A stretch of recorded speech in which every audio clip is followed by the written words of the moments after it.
On va continuer justement à analyser, à décrypter les enseignements de ce premier tour avec nos invités sur ce plateau. Philippe Dallier, bonsoir. Bonsoir. Sénateur Les Républicains de Seine-Saint-Denis, soutien de François Fillon dans cette campagne pour la présidentielle. J'accueille également Bernard Monod, bonsoir. Député européen, Front National, soutien de Marine Le Pen. Avant de vous donner la parole, messieurs, une réaction avec vous, Barry Zakhari, puisqu'on voit ce Front républicain qui s'organise pour faire battre Marine Le Pen au second tour. Est-ce que ça va suffire à Emmanuel Macron, selon vous? Ou est-ce qu'il faut rester prudent ce soir?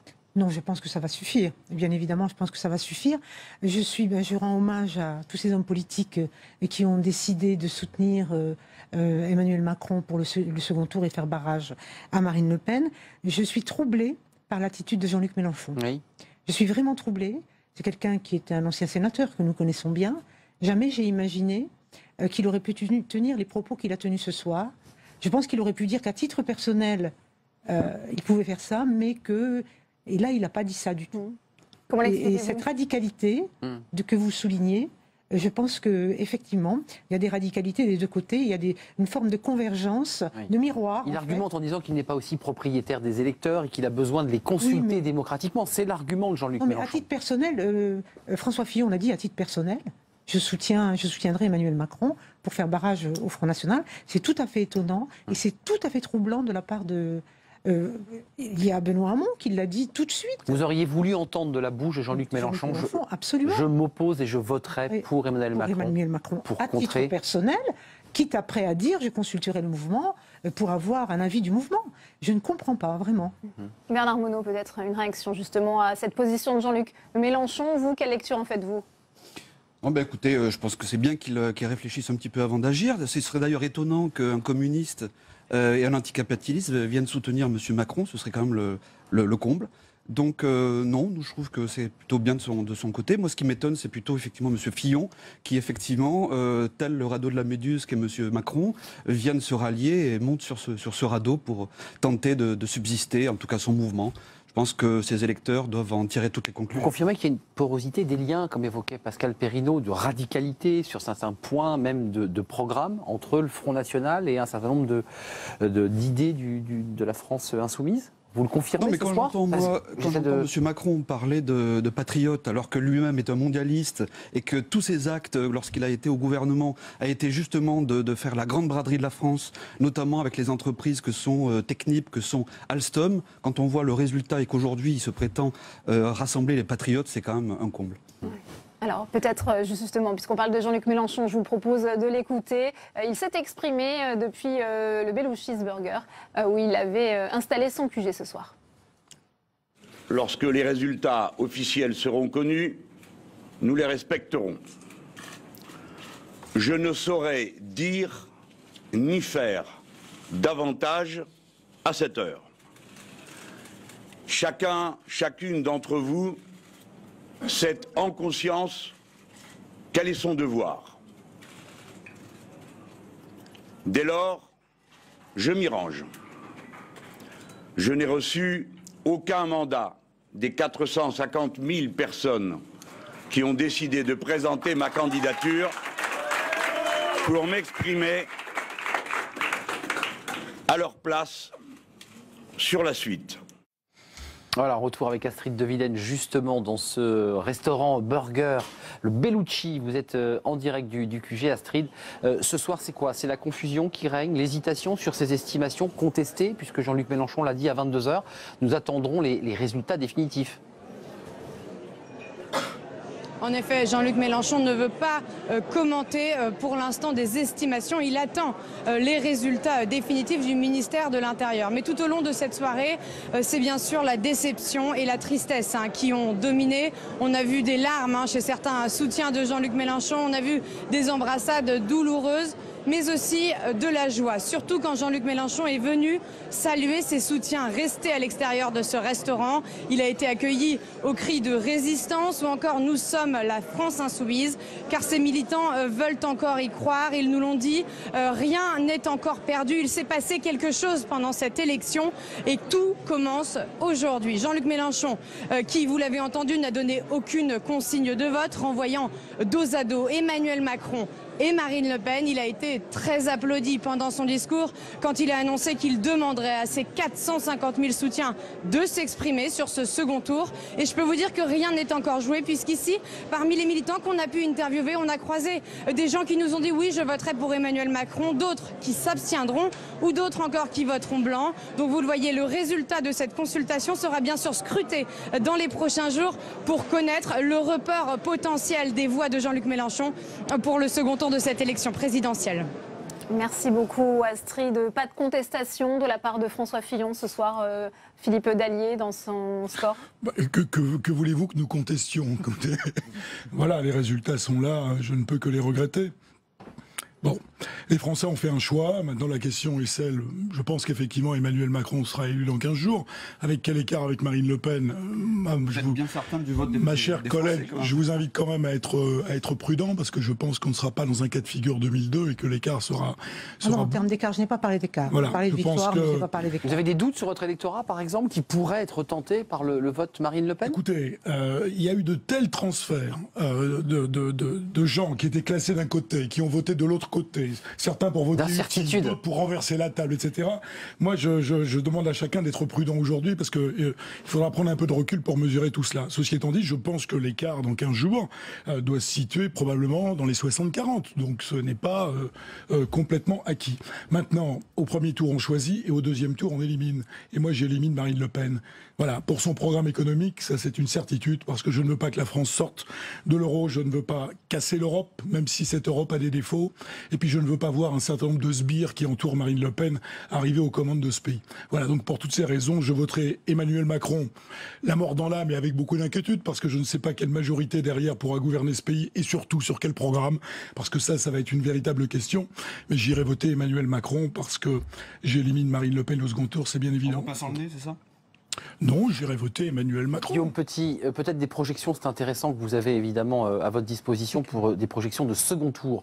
On avait des intentions de vote sondage, là vous avez des projections, ça dit quoi? Oui, donc on a des premiers éléments ce soir. On vient de réaliser, donc ce soir après l'annonce des résultats, une intention de vote sur le second tour, ce qui nous donne, donc voilà, avec beaucoup d'éléments de prudence, parce qu'il reste une campagne, il reste 15 jours de campagne, donc les choses peuvent bien sûr évoluer. Pour l'instant, le rapport de force est le suivant, 62% d'intention de vote pour Emmanuel Macron et 38% pour Marine Le Pen. Donc ça, c'est le premier élément. Les autres éléments, c'est comment se reportent les différents électorats. Pour les électeurs de Benoît Hamon, 8 sur 10 se reportent sur Emmanuel Macron. C'est beaucoup plus mitigé chez les électeurs de François Fillon, puisque uniquement la moitié se reporte sur Emmanuel Macron, un tiers auprès de Marine Le Pen et le reste compte s'abstenir. En revanche, pour Jean-Luc Mélenchon, effectivement, comme le soulignait Pascal Perrineau, s'ils sont partagés sur le fait que leur candidat doit prendre position, eux en tout cas sont beaucoup moins partagés, et les 2 tiers d'entre eux se reporteraient sur Emmanuel Macron. Donc là-dessus, le chiffre, le report est tout de même assez clair de la part des électeurs de Jean-Luc Mélenchon. Pascal Perrineau, c'est ce fameux plafond de verre dont on parlait pour Marine Le Pen. Oui, elle risque de s'écarter si ce une nouvelle plafond fois. de verre tient, dans quelle mesure? Bon, on l'avait vu, si vous voulez, quittons le domaine des sondages. Regardons ce qui s'était passé il y a quelque temps, au second tour des élections régionales. Dans 2 régions, le Front National était au-dessus de 40%. Donc il n'était pas très loin de la barre des 50%. Et pourtant, il a été battu. Il s'agissait de la région des Hauts-de-France et de Provence-Alpes-Côte d'Azur. Donc, le plafond de verre, ce qu'on appelle le plafond de verre, a tenu, mais il faut remarquer qu'il tient de moins en moins bien, qu'il est de moins en moins étanche, et qu'en effet, on peut avoir ici et là des surprises. Vous savez, un second tour, c'est pas devant des élus que je vais dire ça, une nouvelle campagne commence. Et un nouveau clivage s'exprime. C'est-à-dire qu'on voit bien là que le clivage gauche-droite qui était encore très présent dans ce premier tour... Europe, anti-Europe... Eh bien, voilà, il est en train de sortir des écrans radars, et qu'on va avoir un clivage d'un autre type qui va s'exprimer pendant 15 jours, qui est un clivage autour des questions de l'Europe, des questions du rapport à la globalisation, des questions en effet d'ouverture économique de la France, etc., des questions des frontières. On va avoir toute une série de nouveaux enjeux qui vont venir au premier plan. Barry Zacharie, est-ce que vous souhaitez, cette question vous sera posée dès demain, mais je vous la pose ce soir, qu'il y ait un face-à-face, un débat télévisé entre votre candidat et Marine Le Pen? Il est prévu le 3, mais on se souvient que Jacques Chirac n'avait pas souhaité débattre avec Jean-Marie Le Pen. Est-ce que votre candidat le souhaite? Alors, Je n'en sais rien. Honnêtement, je n'en sais rien. Je le laisse répondre à cette question. Mais il a débattu avec Marine Le Pen à l'occasion des débats plus larges. Et je pense qu'ils ont eu à un moment donné un face-à-face où ils ont pu s'exprimer. Donc, je pense qu'il ne fuira pas le débat. En tout cas, ce n'est pas le genre à fuir le débat. Pour la candidate du Front National, Marine Le Pen, elle souhaite, elle attend ce débat? C'est une évidence. Chaque fois qu'il y a débat, elle est ravie, Marine, parce que c'est l'expression effectivement de la démocratie. Or, effectivement, en 2002, il y avait eu cette privation de démocratie. Donc, non, mais je suis tout à fait d'accord avec M. Perrineau, dans le sens où il y a un vrai clivage qui va s'établir à partir de demain, déjà ce soir, c'est le clivage entre les mondialistes et les patriotes que représente Marine Le Pen. Et donc, Marine Le Pen fera le barrage au mondialisme, car M. Macron, c'est l'anti-France, c'est tout ce qui représente aujourd'hui et ce qui a mené la France aujourd'hui à la ruine dans laquelle elle est. Monsieur Emmanuel Macron est le visage d'une France ouverte sur le monde. Mais qui nous projette dans l'avenir, monsieur. Monsieur Macron, c'est l'anti-France, madame. Vous êtes le visage voter Macron, c'est voter Hollande. Sur elle-même. Je suis désolée. C'est un banquier d'affaires de Rothschild qui a vendu des entreprises françaises à des grandes puissances étrangères. Un tiers de votre électorat va partir chez Marine Le Pen. Qu'est-ce que vous lui dites ce soir à votre électorat? Vous qui, à titre personnel, appelez à voter Macron. On va essayer de les convaincre de ne pas le faire. Je pense qu'il faut que ce débat ait lieu parce qu'il faut regarder dans le détail ce que propose Marine Le Pen. Parce qu'effectivement, si j'ai un regret dans cette campagne, c'est qu'on n'a pas assez parlé du fond. Voilà, parce que Marine Le Pen, ses propositions en matière économique, ça serait à coup sûr une catastrophe pour ce pays, indépendamment des problèmes de valeur dont on pourrait également discuter, mais le programme économique de Marine Le Pen, c'est la catastrophe assurée. Donc j'espère effectivement que ceux qui ont voté pour François Fillon peseront bien le pour et le contre avant que la France était en faillite en 2009, c'est ça? Oui, elle est en faillite, mais avec vous, ça serait tout de suite. Alors, avec vous, c'est la banqueroute assurée. Merci Guillaume Petit. Merci Pascal Perrineau. On va continuer avec vous, Philippe Dallier et Bernard Monod, parce que vous restez sur ce plateau, l'analyse et le décryptage de cette soirée électorale. Et on va parler de Benoît Hamon aussi, le candidat socialiste qui s'est exprimé. Je vous propose de l'écouter. La gauche n'est pas morte. La gauche n'est pas morte. Je sais que vous n'attendez pas une recomposition d'appareil, les arrangements d'un vieux monde politicien épuisé par une 5e République elle-même à bout de souffle. Vous me l'avez dit, vous attendez une renaissance. Ce soir, elle est douloureuse. Demain, elle sera féconde. J'appelle donc à battre le plus fortement et le plus puissamment possible le Front National. À battre l'extrême droite en votant pour Emmanuel Macron. Voilà, et je propose d'écouter l'analyse de Nora Amadi. Justement, elle est au QG de Benoît Hamon, à la Mutualité, c'est dans le 5e arrondissement de Paris. Ce 23 avril restera donc comme une défaite historique pour le Parti socialiste. À l'annonce du score, de la colère, de la déception, quelques larmes chez les quelques dizaines de militants présents ici ce soir à la Mutualité. Benoît Hamon a très vite pris la parole avec beaucoup de tristesse et d'émotion. Le candidat du Parti socialiste a qualifié sa défaite de meurtrissure. Un échec de la gauche éliminé pour la seconde fois en 15 ans par le Front National. Devant des militants touchés donc par cette défaite, il a appelé sans équivoque à voter Emmanuel Macron contre Marine Le Pen. Je fais une distinction claire entre adversaires politiques et ennemis de la République, a-t-il déclaré. Donc après la campagne du second tour, ce sera le temps de la reconstruction pour ce Parti socialiste désormais presque mort. Le directeur de campagne de Benoît Hamon, Mathieu Hanotin, nous a déclaré tout à l'heure appeler à un nouveau congrès du parti, un nouveau congrès d'Épinay, du nom de ce congrès qui a conduit à une refonte du Parti socialiste en 1971, un congrès à l'époque historique, mais une refonte qui ne pourra pas se faire sans Jean-Luc Mélenchon, désormais locomotive claire de la gauche en France. Merci Nora pour votre analyse. On continue le tour de nos QG. On retrouve tout de suite Rim Benhammer. Mais avant cela, je vous propose d'écouter la réaction de Nicolas Dupont-Aignan, le candidat de Debout la France, qui réalise un score de 5% ce soir. Je réunirai en début de semaine les instances de mon parti, Debout la France, et en homme libre, le moment venu, je ne me déroberai pas et je ferai part de mon choix. Je ferai part de mon choix comme je l'ai toujours fait, en prenant en compte uniquement, je vous le dis bien, aujourd'hui pour seule préoccupation l'intérêt supérieur de notre nation. Voilà pour cette intervention et on retrouve Rim Benhammer justement au QG de Nicolas Dupont-Aignan dans le 7e arrondissement de Paris.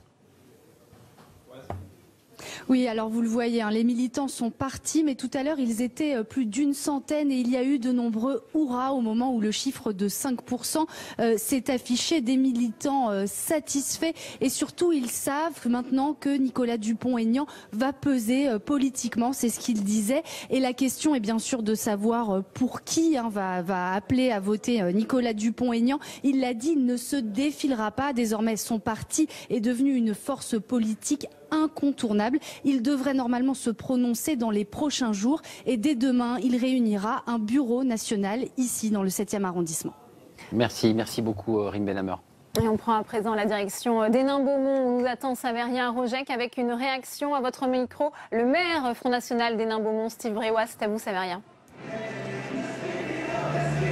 Steve Bréois, que va-t-il se passer dans les prochains jours? Quelle va être la stratégie désormais pour lutter contre ce front républicain qui se dessine ce soir? On a vu François Fillon qui appelle à voter Emmanuel Macron. Ça va être de s'adresser à tous les électeurs, quel que soit leur vote du premier tour. Parce que des souverainistes qui ont fait confiance à M. Dupont-Aignan voteront en grande majorité pour Marine. Même chose pour les électeurs de droite qui ne voudront pas confier les clés de la France au fils spirituel de M. Hollande. Également les voix qui sont portées chez M. Mélenchon pour exprimer une certaine colère. Ben, cet électorat-là ne votera pas pour Macron. Parce que Macron, c'est l'ultralibéralisme. Macron, c'est l'ubérisation de la société. C'est travailler 15 heures par jour pour gagner 3 fois rien.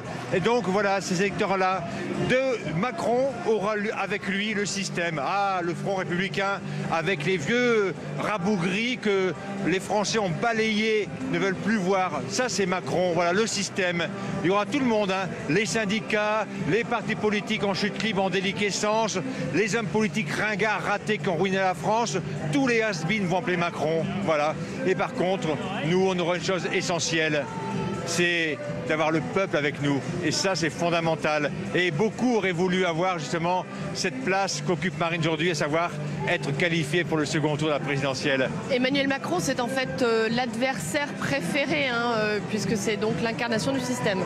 Vous pensez que ce sera suffisant pour le battre, justement? Oui, parce que je crois qu'il y a un rejet massif aujourd'hui des appareils politiques, du système, de cette caste qui nous dit ce qu'on doit faire tous les jours.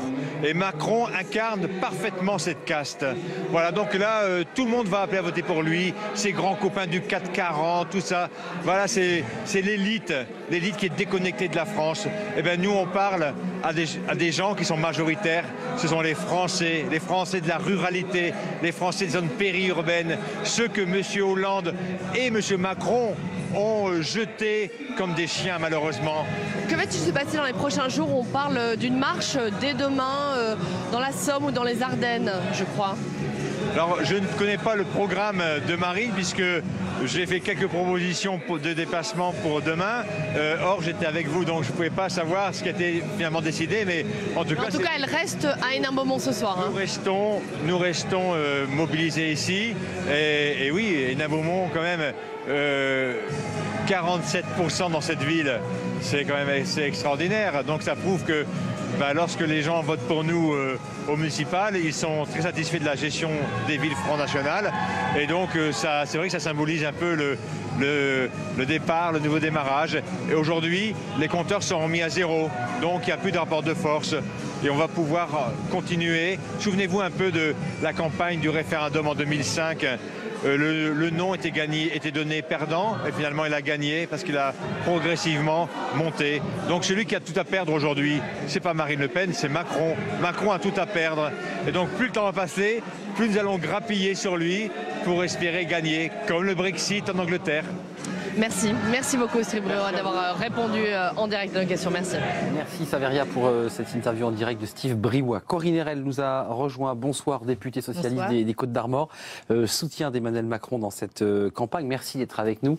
Jean-Marc Germain, bonsoir, député socialiste et co-directeur de la campagne de Benoît Hamon. Et enfin Pierre Laurent, sénateur communiste, secrétaire national du PC et soutien de Jean-Luc Mélenchon. Vous aviez, dit-on, pesé tout votre poids pour que les communistes puissent être derrière Jean-Luc Mélenchon. Je vous pose la question très directement ce soir.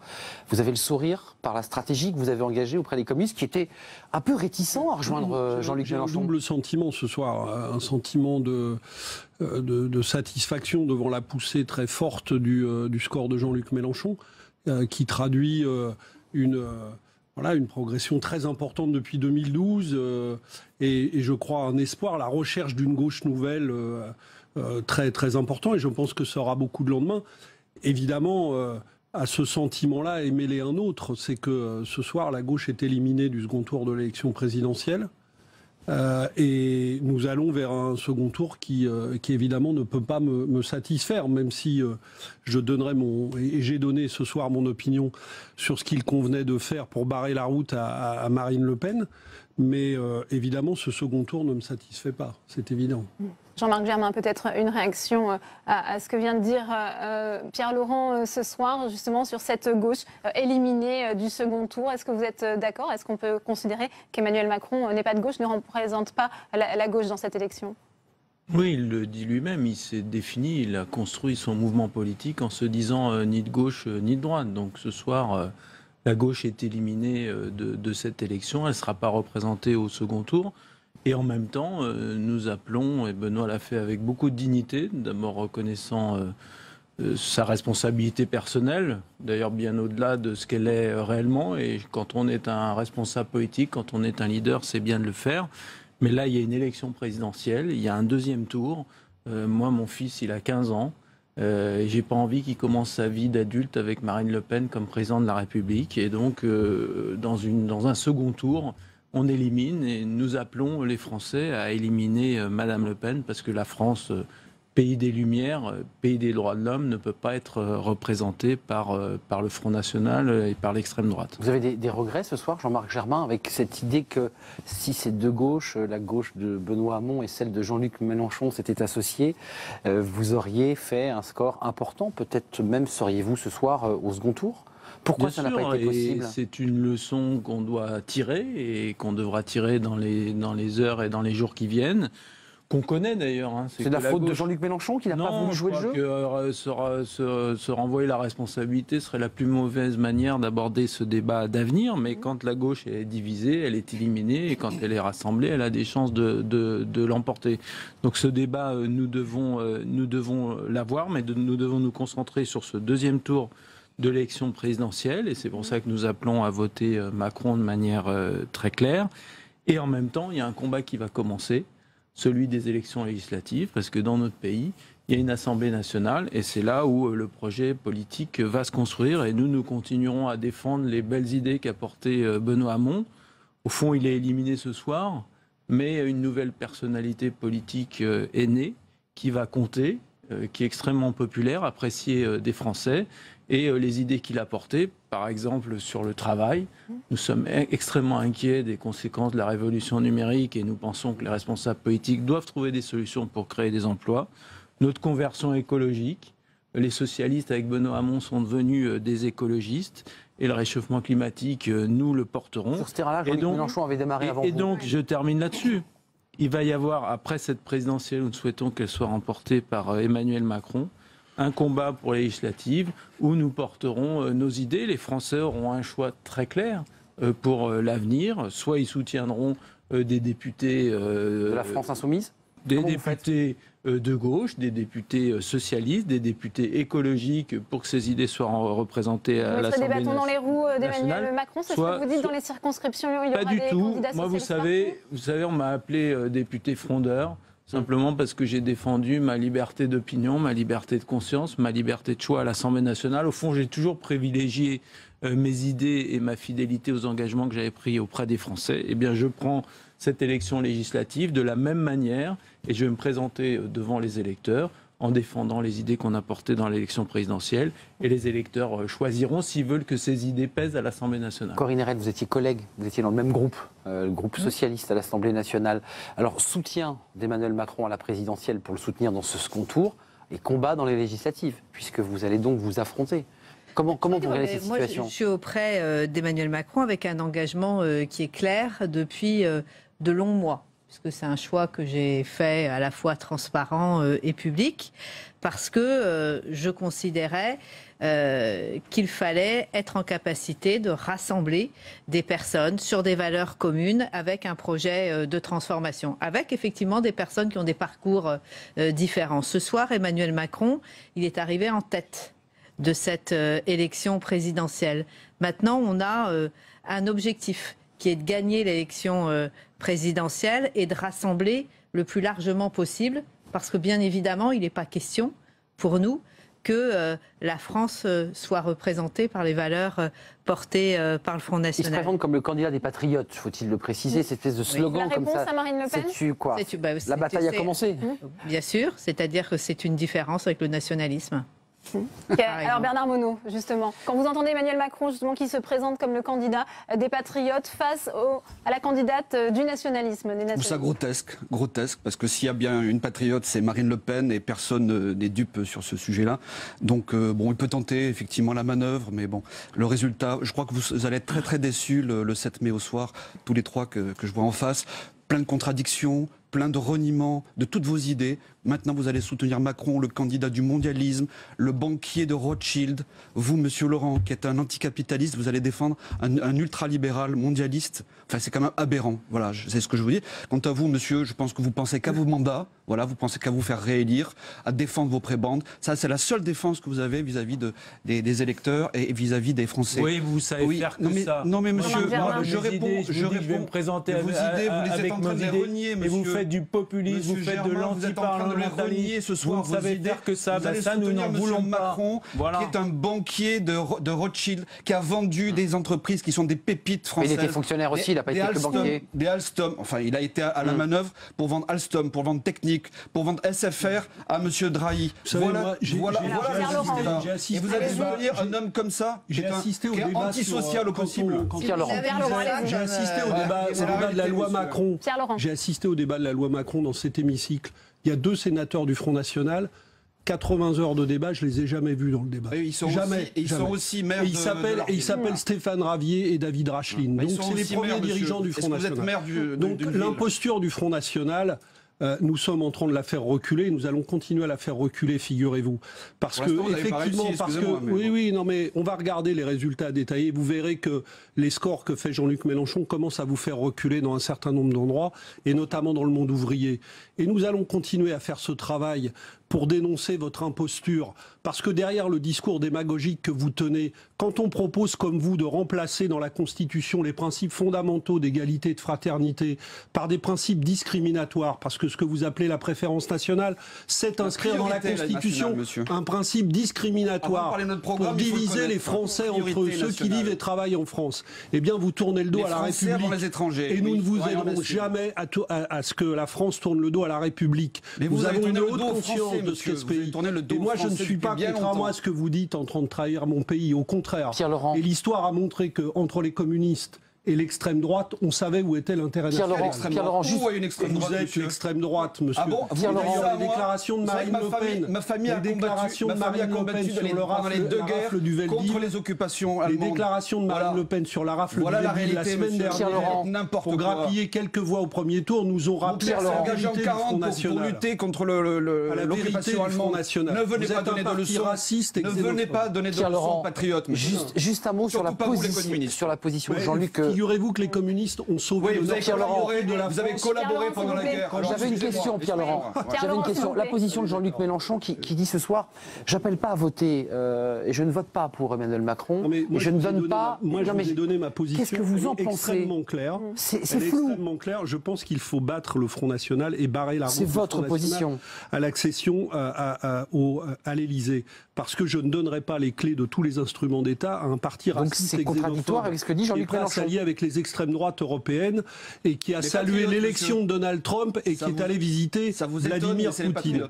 Donc moi, je ne donnerai pas les clés de la République à des gens pareils. Jean-Luc Mélenchon, comment vous le regardez, cette position ? Je pense que l'immense majorité, d'ailleurs... Vous l'avez évolué à prendre position dans l'entre-deux tours ? Eh bien, moi, je vous ai dit ma position et j'ai vu ce que vous avez publié juste avant, c'est-à-dire ce que ferait, quand on les interroge, les électeurs de Jean-Luc Mélenchon. C'est différent de sa position, en effet. Eh bien, il y en a, je crois, 6%, si je me souviens, on va revoir. 6% qui disent qu'ils pourraient éventuellement voter pour Marine Le Pen. On va s'occuper qu'ils ne le fassent pas, on va les convaincre.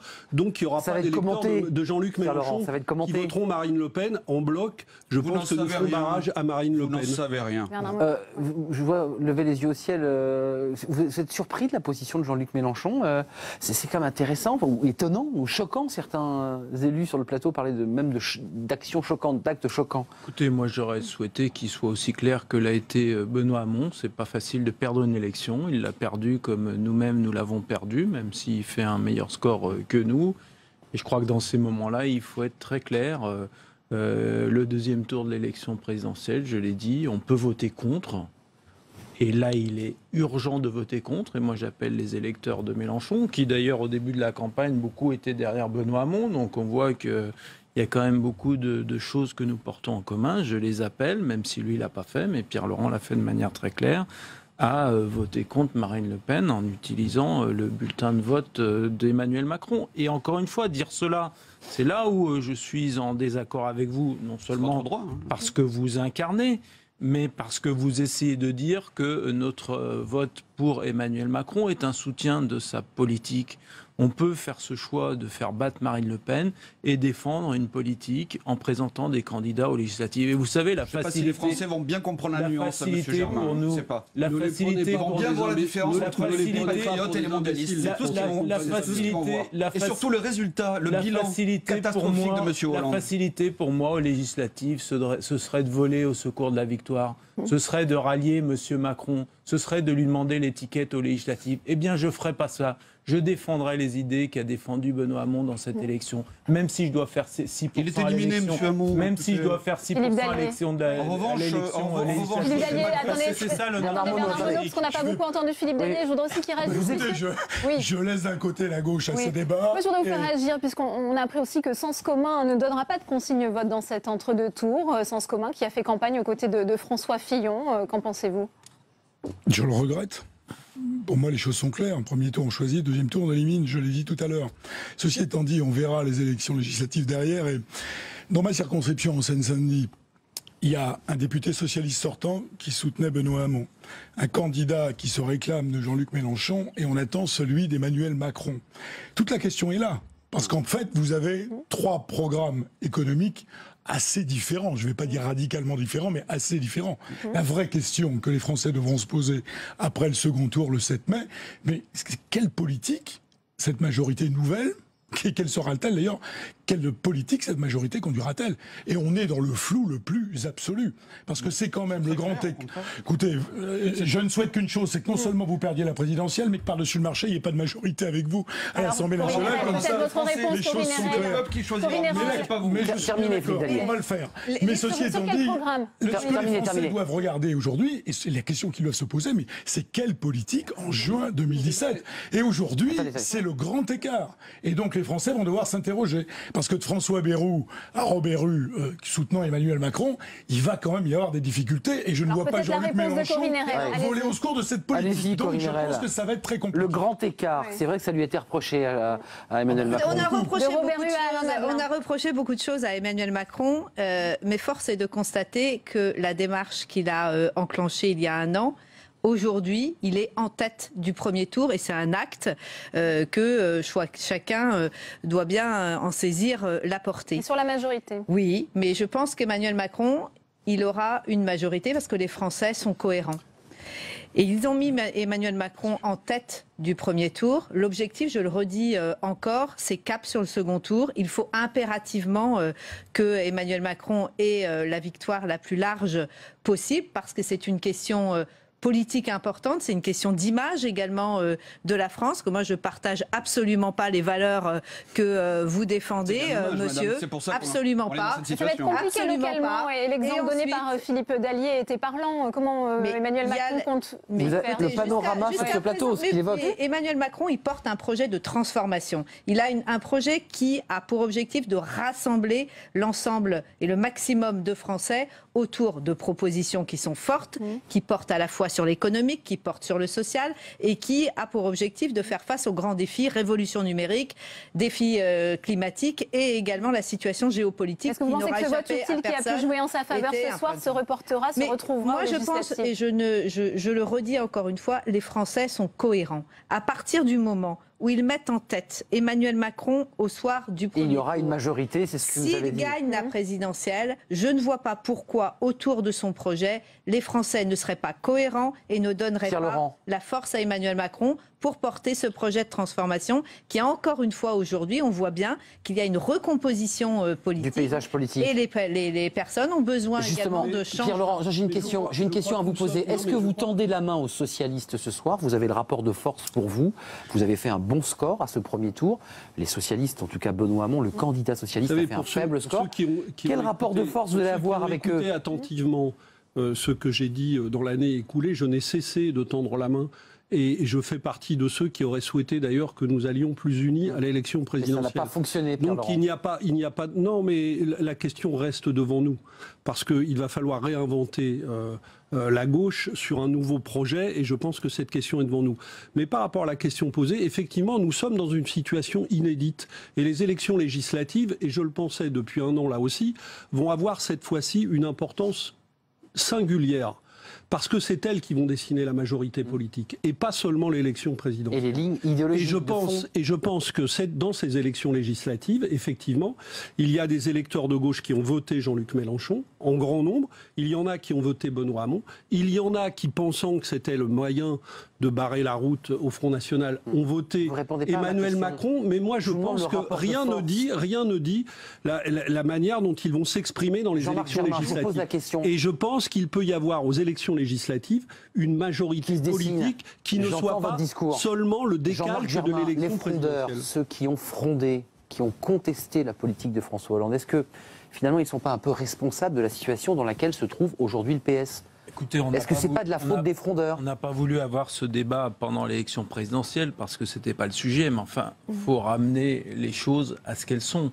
Un député, il est député de la nation, sa liberté de vote, elle est garantie par la Constitution.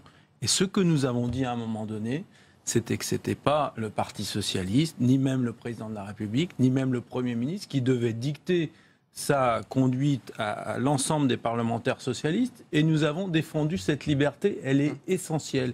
Et on le voit d'autant plus dans la période actuelle, parce que ce que nous allons demander aux Français, c'est de voter pour des femmes et des hommes libres, qui vont défendre des idées et qui veulent être élus, ou pas d'ailleurs, sur ces idées-là. Mais idées minoritaires ce soir, Jean-Marc Germain. Vous allez voir. Minoritaire. Vous allez voir que nous allons rentrer dans un régime qui sera beaucoup plus parlementaire que ce que nous avons connu si Emmanuel Macron est élu président de la République, parce que, comme l'a dit Pierre Laurent, et nous on en a été la première victime, au fond l'électorat de gauche social-démocrate, il s'est éclaté en trois. Il y a une partie qui est partie chez Jean-Luc Mélenchon. Il y en a une partie, à peu près plus de la moitié sans doute, qui est partie chez Emmanuel Macron. Et il y en a une partie qui est restée avec nous. Et nous, ce que nous demandons aux électeurs, chacun dans nos circonscriptions, c'est revenez défendre vos idées et elles pèseront à l'Assemblée nationale. Et ce sera tant mieux que ce ne soit pas un seul homme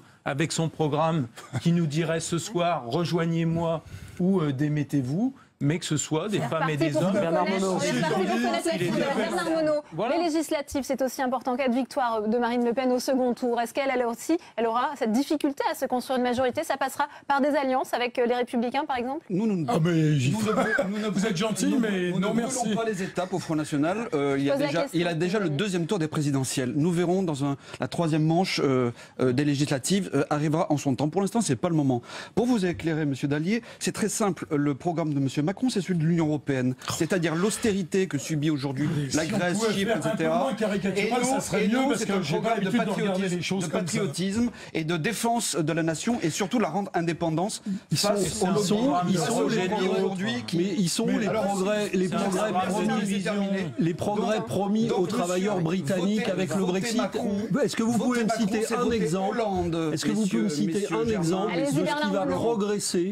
de ce qui va progresser pour les travailleurs travailleurs britanniques avec le Brexit? Citez-moi un exemple. Je vous parle pas de... Je vous parle les travaillistes étaient très divisés. Un exemple.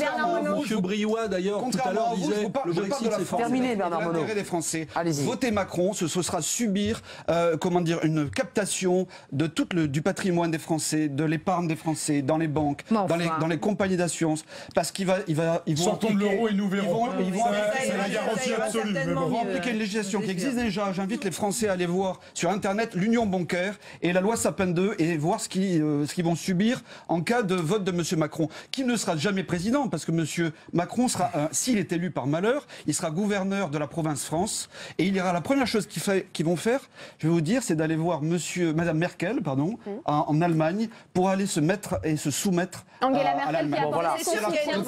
il y a une conception radicalement différente de le premier déplacement. Allez-y, Philippe Dallier. Madame Merkel. Philippe Dallier, allez-y. Personne ne peut dire aujourd'hui qui gagnera les législatives. Et on voit bien, et nous ne les avons pas perdues, les législatives, encore. On verra. Parce qu'en face, il y a de tels écarts programmatiques entre les uns et les autres, mais nous verrons quel type d'accords électoraux ils sont capables ou pas de passer. Et ça éclairera peut-être un certain nombre de Français. Parce que quand même, au premier tour, il y a eu des choses assez étonnantes en termes de transfert de voix. Donc personne ne peut dire quelle majorité sortira à l'Assemblée nationale au mois de juin. Donc moi, j'invite nos électeurs à voter bien évidemment pour nous, et nous verrons bien qui jouera quel rôle à ce moment-là. Et ça, je vous donne rendez-vous au mois de juin. Le Parti des Républicains sera en ordre de bataille pour ces législatives. Tout à fait, je le pense, tout à fait. Un comité demain autour de Gérard Larcher, demain matin, un bureau politique demain soir. Ça peut aussi avoir des conséquences. Écoutez, on analysera les résultats du scrutin, mais je pense que à l'intérieur des Républicains, il n'y a pas de fracture idéologique sur le plan programmatique. Il y a eu des différences d'appréciation, notamment de personnalité des candidats. Il n'y a pas de fracture comme il peut y en avoir entre Macron et Mélenchon. Vous êtes qui pour vous emmener aux législatives? On parle de François Baroin, on parle de personnalité qui était près de François Fillon. Écoutez, je souhaite surtout qu'avant de parler du coup d'après de 2022 ou je ne sais quand, on se remette à parler effectivement d'un programme à présenter aux Français. Il y aura un droit ça va être demain effectivement le grand flou entre celui de Mme Le Pen qui nous conduirait à la catastrophe économique, entre Macron et Mélenchon qui effectivement n'ont pas grand-chose à voir. Je pense que vous le juste concentré sur le programme. On ne s'énerve pas. Corinne Herel, avant de nous quitter, il nous reste très peu de temps. C'est vrai qu'il y a un vrai débat sur la stratégie à mener. Tous les frondeurs, tous ceux qui ont contesté par exemple le pacte de responsabilité, vous les accueillez chez Emmanuel Macron ou vous allez accueillir les socialistes réformistes en phase avec le pacte, par exemple? Une ligne extrêmement claire. Il y a un projet de transformation qui est porté par Emmanuel Macron. Si les personnes sont en accord avec le projet tel qu'il est présenté, tous les soutiens sont bien évidemment les bienvenus, mais ça a été clair et Emmanuel Macron l'a dit, il y aura des candidats en marche sur toutes les circonscriptions. Bien sûr, bien sûr. Bien sûr. Merci, pas de retrait de candidature par endroit au profit. Mais encore une fois, une arithmétique complexe. Encore une fois, on regarde qui est en accord avec l'important quand vous faites lorsque vous faites de la politique. Il faut signer papier puis s'engager à jamais être libre de voter. Il faut regarder le projet. En règle générale, quand on fait de la politique, on est d'abord. Quand on fait de la politique, on est d'abord. C'est collectif, c'est pas un homme qui le définit. Vous savez très bien que le projet n'a pas été défini uniquement par Emmanuel Macron, c'est un projet qui a été construit. Merci. Merci Corinne Herel. Merci Bernard Monod. Député socialiste des Côtes-d'Armor aux côtés d'Emmanuel Macron. Merci Jean-Marc Germain. Merci Philippe Dallier. Et merci Pierre Laurent.